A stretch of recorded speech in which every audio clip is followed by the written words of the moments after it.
Hi, you are watching the Magical Keys to Unlock Benefits presentation for Spin Conference 2025. So, we're going to walk you through some of what's out there in the universe of disability benefits, and you can see if anything is useful for your family. Let me see if I can. It's not. Okay, there we go. So, my name is Ronald Deese. I work at the Center on Disability Studies at University of Hawaii at Manoa, and I'm a disability benefits counselor there. Okay. So, uh, you're probably thinking about what your child is going to do financially, uh, when they get older. How are they going to get by? How are they going to accomplish their goals? Is it going to be help from the family applying for disability benefits? Maybe they get a job. Uh, Maybe it's too early to say, and you're still kind of thinking about these things and gathering information. It might be some combination of these things. So we hope this presentation will help you get oriented. And if you still have questions at the end, I'm going to share my email address and contact information. So today we wanted to touch on several different benefits programs, the Social Security disability programs, Medicaid health insurance, also called Quest, food assistance in the form of our state's SNAP and WIC programs, um, the options for employment and how to get help figuring that out, and something called able accounts, which is a way you can save money without interfering with disability benefit programs. So these programs are, some of them are for all ages, some of them are for specific ages. So I'm going to try and point it out so you know what's relevant to you. So we're starting with these Social Security disability programs, and when you say you got Social Security, that could mean a lot of different things. There's three programs specifically I want to point out for you guys. First of all, there's the SSI or Supplemental Security Income Program. That program is for all ages. There's also the SSDI or Social Security Disability Insurance Program. That is a program aimed at adults of what you might call working age. There's also a program called CDB, Childhood Disability Benefits, and that program is aimed also at adults, adults with a disability from a young age. So I'll talk a bit more about what each of these, who can access these programs. So, first of all, just to understand Social Security, it's a big agency. It oversees a lot of different things, um, a lot of different programs. It's a huge part of the federal budget. So, when it comes to the disability programs, there's two kind of main types I want to point out. So, on the one hand, uh, they do have these SSI program, supplemental security income, and this is more like a welfare or need-based program, you might call it, because it's based on having a disability but also very limited income and savings. They also have the Social Security Disability Insurance Program.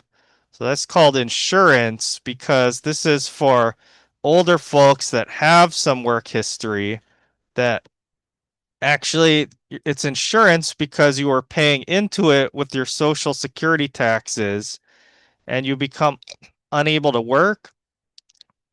Then this insurance activates and replaces some of your lost income. So SSDI is part of the Social Security insurance programs, which also includes retirement insurance, something called CDB, Childhood Disability Benefit, something called DWB, Disabled Widows Benefits. So I'll talk a bit more about each of these. So the point of these programs is they provide financial support for someone that cannot fully work due to the disability. And the way that works is a little different with each. The SSI program is just some very basic income support.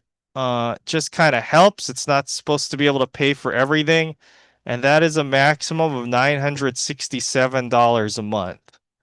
There's also the Social Security Disability Insurance Program, and the amount that pays is different for each person because it's based on their past lifetime of work history, based on what they paid in to Social Security taxes while they're working. That's put in a formula and it determines what they can get back if they are unable to work. There's also another benefit called childhood disability benefits, and that's not tied to an individual's own work history, that's tied to a parent's work history. Um, so those benefits are based on a percentage of a parent's social security payments and there's parents' work history. So according to Social Security, who is disabled? Who is able to apply for these benefits? So everyone has their own version of who is disabled. Uh, the school has their definition of disability for special education services, and Social Security has their own completely separate definition. So to understand that, you got to think about it that they're looking at work and someone's ability to work. So first of all, does someone have a physical or mental impairment? And then second of all, are they unable to work at the substantial gainful activity level? And this level is a guideline for disability. If you earn more than this, then they can't really consider you disabled. So in 2025, for someone that is blind, oh goodness, this seems to be reversed. But for someone that is blind, their substantial gainful activity guideline is 2,700 a month. For someone that is not blind, their guideline is 1,620 a month. So if they're making less than this, then you could potentially be considered disabled. If making more than this, then it couldn't even be evaluated medically. So there's certain requirements for each benefit that are a little different. SSI is for folks that have very limited income and very limited savings. And again, it's for all ages, but if someone is under 18 years old, a portion of the parental income is counted toward that child. So uh, generally, if someone is under 18 and their parents are working, they may not qualify for SSI just due to the parents' income.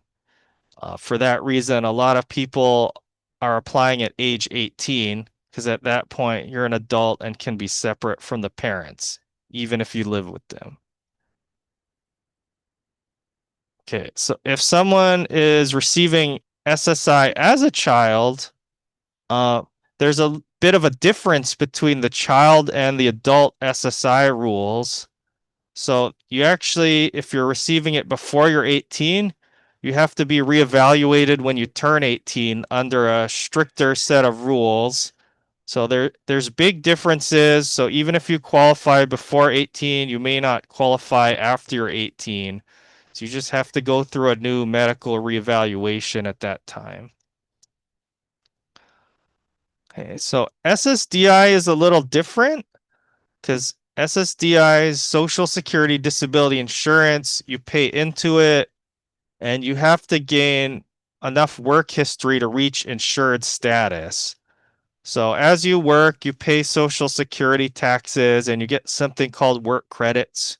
You can get up to 4 work credits a year, and the number of credits you need to actually qualify for SSDI varies based on someone's age. Someone that's younger needs fewer credits. Someone that's older needs more credits. Um, so we have a link here that you can find in the slides that can view the chart of how many credits are needed. There's also a benefit called CDB, Childhood Disability Benefits, and this is really relevant to SPIN because the child doesn't necessarily need to have worked to get this benefit. This is based on the parent. So the parent paid into their own social security and files their claim, and but they're taking care of their child, uh, even if their child is older. If their child became disabled before 22 years old, then the child is connected to the parent's account for their life. They're considered a dependent even after they're older, and which might qualify them for CDB benefits. So this eventually happens to everyone. Eventually, everyone's parents will file for Social Security. Uh, they'll file for a retirement or disability benefit when they get older, or even if you pass away, but you've worked long enough to be Social Security qualified. When that happens, uh, the child can be included on that claim and receive some dependent benefits. So this for the because these benefits are out there, the age where a disability started is really important. So if your child's going to be disabled for life, one thing you want to think about is getting that documented and diagnosed before they're 22 years old, and applying for maybe some SSI benefits before they're 22 years old so they can be in Social Security and have that date of the disability established. And then maybe later in life, they will start to receive these benefits when a parent retires. Okay, so that is 3 types of Social Security disability benefits. If you're interested in applying for any of these, the easiest way to do it is to go on the Social Security website, make a My Social Security account uh, at ssa.gov/my account. You can make an account for your child, you can make an account for yourself, and you can help assist with a Social Security application.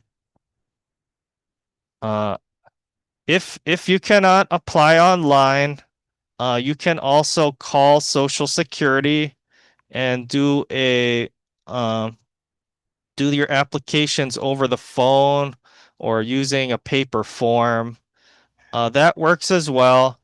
Um, the reason I suggest the online application over doing a phone interview is that, you have all the time in the world to document the effects of the disability when you're applying online, and to get your documents together and to make it really complete and thorough. So I think that online application really gives you the best chance of uh, getting all the information that's needed in there. Okay. So let's switch gears a little bit and talk about health insurance instead of cash benefits. Uh, Hawaii, we have our Medicaid program, which is also called Quest. This is something that's available to people of all ages, and that provides low cost health care. So, Medicaid, also known as Quest in Hawaii, is a state run health insurance program for people with very low income and very low resources. Uh, Things that it will cover come for free, and it is also necessary if your child is going to receive developmental disability home and community based services. Uh, a lot of the cost of that is paid for by qualifying for Medicaid. Uh, so uh, Applying for this might be in their future if they need services like that to live in the community. But who does Medicaid cover overall? A lot of people, millions and millions of people.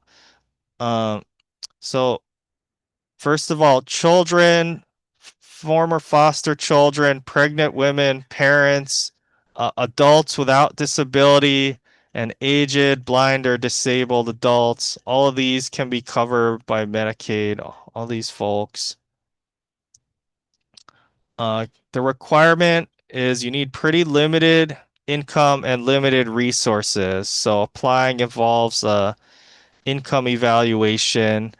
And similar to SSI, if you're under 18 and you're living with your parents, everyone's going to be kind of grouped together. So Medicaid groups people into a household and adds everyone's income up, mom, dad, and if the children are working. So if you need health insurance, Medicaid can be applied for online through their Colea Medicaid Online application that can be found at medical.mybenefits.hawaii.gov. So you can start your application there. That's really the best way to do it. And if you're just kind of curious and want to get a quick check about whether your family might qualify, you can hit this button here and put in some data to get a quick pre-assessment. I mean, I'd encourage everyone to try applying if you think you might need it, but if you kind of want just a quick check of what to expect, that's available too. Okay. Okay, so other than the website, if you need to talk to a person, here's the MedQuest Division's customer service number. So that's a good place to um, go with your questions, or if you need help with something related to your application, need to check on something. And if there are problems in your Medicaid services, there's also a service called the Medicaid Ombudsman that is kind of helps people troubleshoot problems or when they're running into issues. And I'm also got the number for that on here.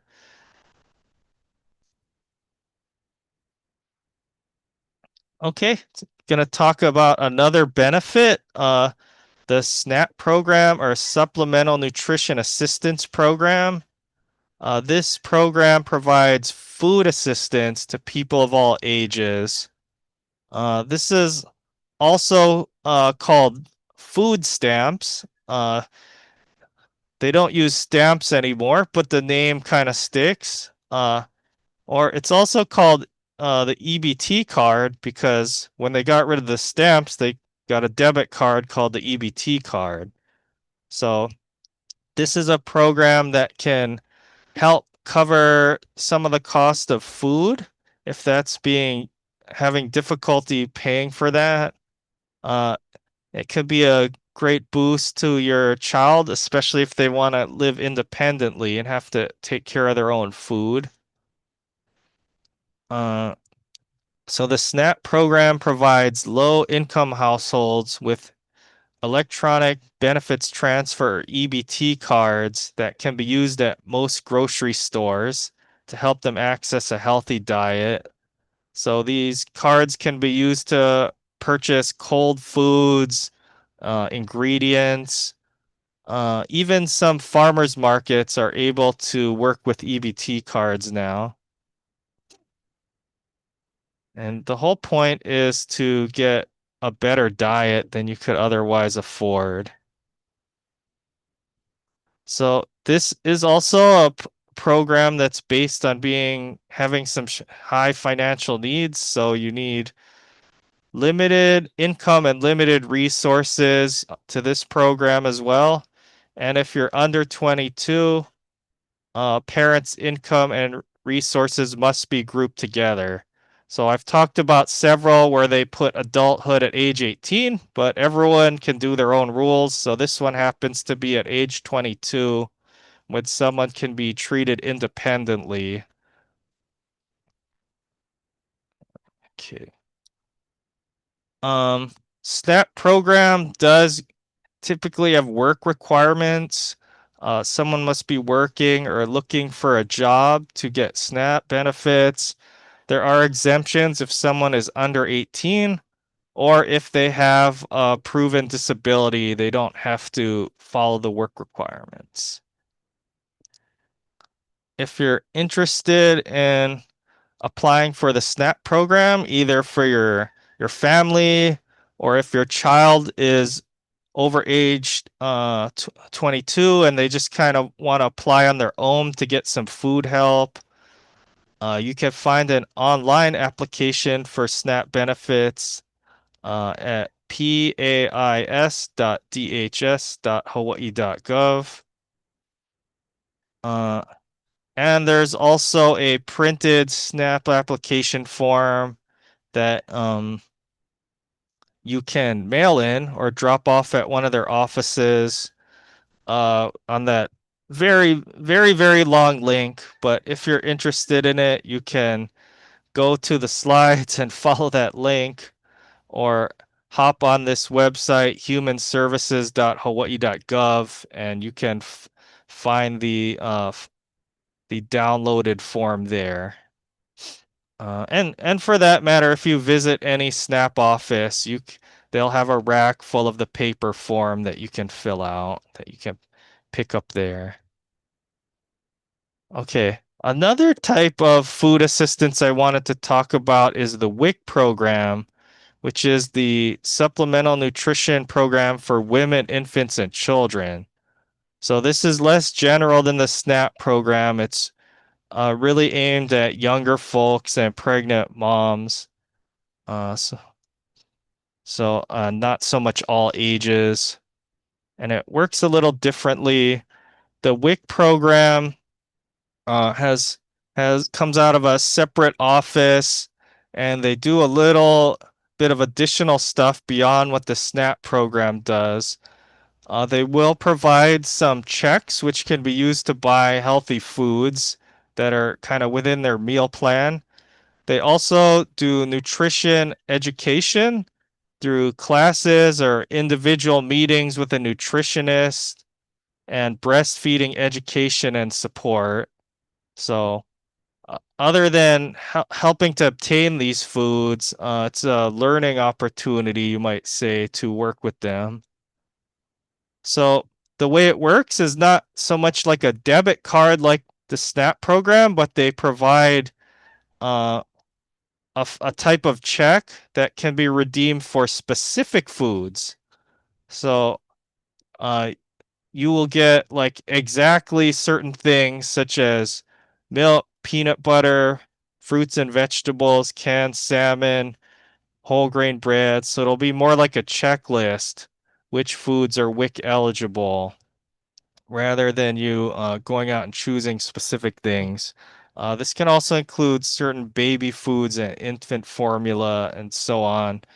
It's supposed to be kind of a balanced diet, give a mom and the kids everything that they need. So to receive these WIC foods, you need to have either limited income or if you're receiving TANF, temporary aid from needy families, SNAP benefits, or Medicaid, then you should already be qualified for WIC.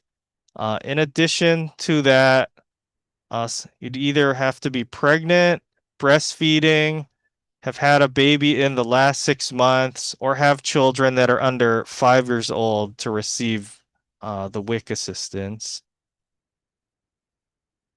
So, if you're interested in this, you need an application appointment. Uh, so you would want to call the WIC location in your area.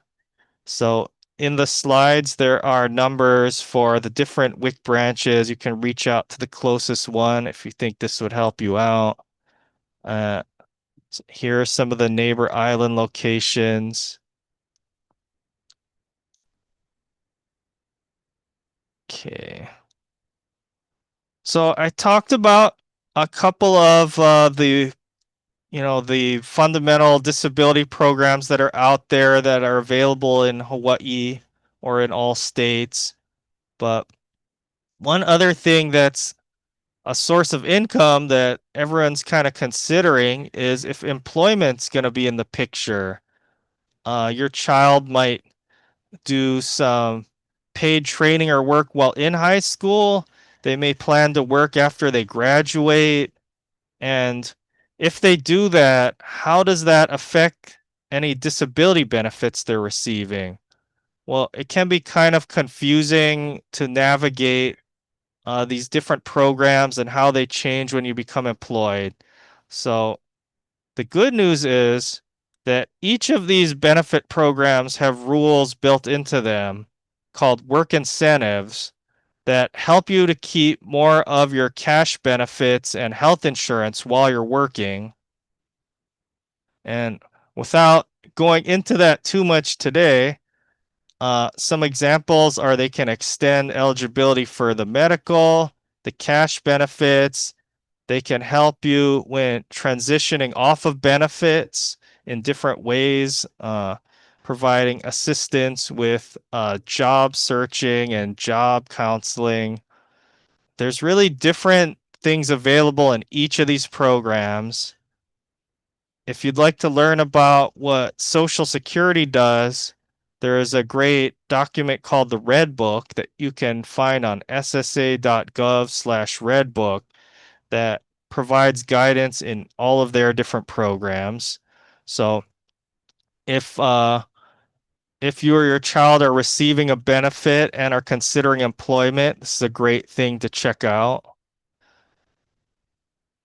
Another thing you can look for is a benefits counselor, someone that can help you navigate the changes caused by employment through individual meetings and counseling sessions and give you the information to make informed decisions, such as do I want to take this job or not take this job?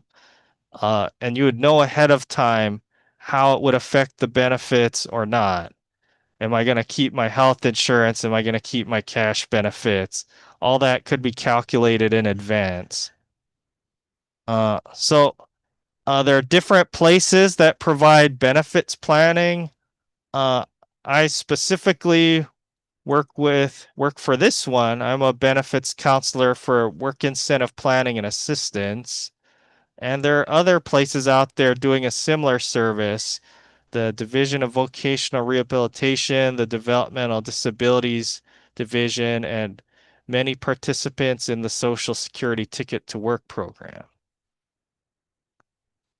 So, where I work, the service we provide is if someone is seeking employment, uh, can give general information, things like pamphlets and answers to general questions. I can meet with people individually and analyze their specific benefits and provide a written benefit summary and analysis.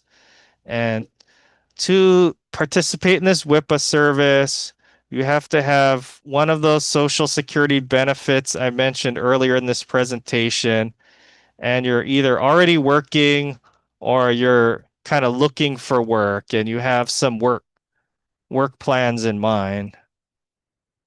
So if you would like to reach out to work incentive planning and assistance, I would probably answer your call or email. You can call 808-956-9800, or you can email wipa@hawaii.edu, wipa@hawaii.edu, and we can definitely chat about your questions.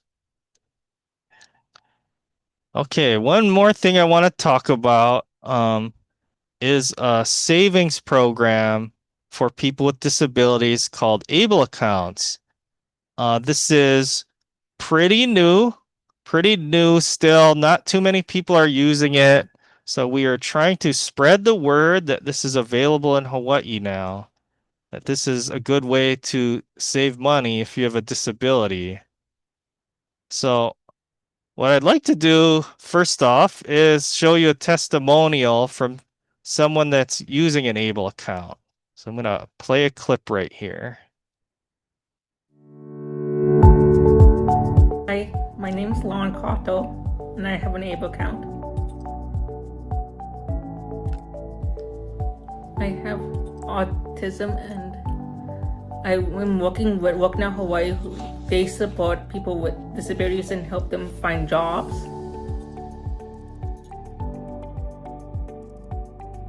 Basically, I'm working on the website maintenance and other tasks. Well, for my free time, I like to do Zumba and even sometimes play Pokemon. It helps to basically save money and invest it in different stocks. Maybe save it for trips, vacations, or maybe even if I ever want to get my own apartment or place.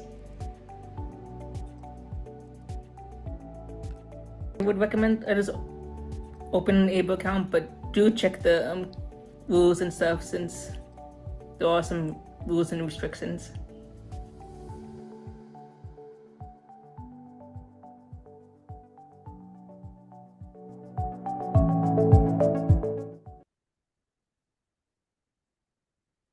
Oh, sorry, lost the share there. Okay. Okay, big thanks to Lauren for sharing her experiences. But so an ABLE account is a great way to help your child like grow their independence because they can set their own financial goals. Let an ABLE account, you can use that as a way to save money for them. You can use it how you want to do things like moving out, go to school, taking a trip, even if you just want to buy some Pokemon cards. That's their account, and it's great because it doesn't interfere with any of these disability benefits I've been talking about earlier, even the ones that have savings limits. So, what is an ABLE account? It's a tax advantage investment account, and it's very similar to a 529 college savings plan, if you've heard of those.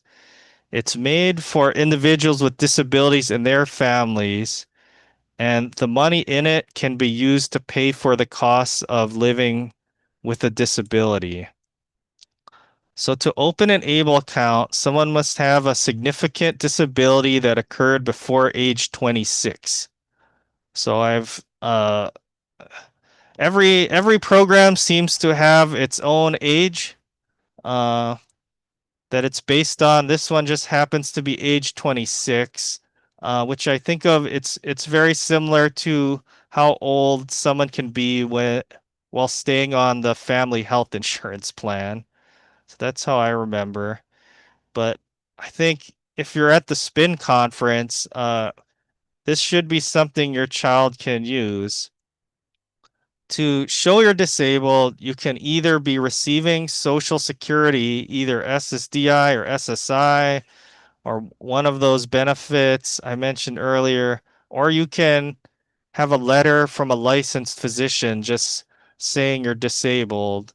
So even if you've never needed to apply for Social Security, if you need a way to save money, you can still pursue an ABLE account. Uh, so where are some areas where able accounts help? Well, able accounts really help with savings. Uh, Most of all, they help with that because many of these disability programs I mentioned, I went over it quickly, but they have savings limits. Specifically, the SSI program has a savings limit of $2,000 for an individual, and that has not changed since the 1980s. $2,000 was a lot of money back then, but pretty soon that doesn't even cover 1 month's rent. Able account is a way around this limit because you can save up to $100,000. Uh, for the Medicaid program, which could be very important if you're receiving developmental disability services, they also have a resource limit. It's $2,000 for a household of one. So very similar to SSI, but they will not count any of your able account savings toward this limit. They will allow unlimited savings unless your Medicaid is specifically obtained through having SSI, then you can follow the SSI rule. The SNAP program for food assistance has a resource limit of $3,500 for a household, but they will not count any of the money that's saved in an ABLE account. So I gave a very quick version of this. But like Lauren said, there are some other rules and details. And if you'd like to sign up for an ABLE account or learn more about the options and the rules, a great place to start is Hawaii's own ABLE program, which can be found at hawaiiablesavings.com. So they'll have you can do account signups and manage your account online, and they'll also give you different options if you want something that's more like a savings account where it's very safe and reliable, or something like an investment fund where they'll put the money in stocks and bonds for you, and maybe has a little more risk but makes more money long term. They have options like that. And they also talk about how the Able account money can be deposited and withdrawn and used there. Okay, well, thank you for checking out this information. I hope it helped.